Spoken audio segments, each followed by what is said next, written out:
Почитувани граѓани, град Скопје и надлежните предпријатија не се на терен во Шутооризари. Ги излажаа граѓаните. Еве овде сме и самите тие кажуваат. Нема цистерни за достава на чиста вода, нема техничка вода, ниту пак екипите на комуналните предпријатија се тука за да го исчистат сметот околу нивните живеалишта и депониите кои што се околу нивните живеалишта. Токму овде, на улица Пелагонија, имаше излевање на фекалии поради порените дождови, што е дополнителен ризик за развој и ширење на жолтицата во оваа општина. Од наши создранија регистрирани се 2 нови случаи во последните 2 дена на деца заразени од заразна жолтица во основното училиште 26 јули. И ова кажува дека жолтицата не стивнува, како што пробува да ни објаснат од Центарот за јавно здравје, туку секојдневно се зголемува бројот на заразени деца.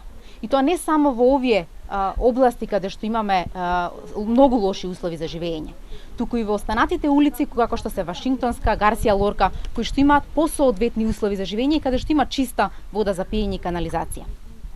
Но знаете што е врв на се? Тоа што Центарот за јавно здравје на овие граѓани им дели апчиња за дезинфекција на вода. Но тие апчиња се со изминат рок од 11 години. На овие апчиња е обележано дека во 2003 година изминува нивниот рок. И не само што овие апчиња нема да ја завршат работата за која што им се дадени на граѓаните, да имаат достап до чиста вода за пиење, туку може да бидат и штетни за нивното здравје. Додека во Скопје, во центарот на град Скопје, се гради 18 милионско панорамско тркало, во Шутооризари во ризик се од жолтица бремени жени и деца.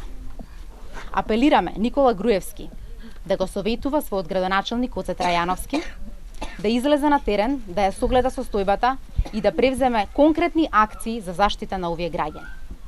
Одговорноста за дополнителна ескалација на овој проблем, одговорноста ќе ја превзема директно тие. Ви благодарам.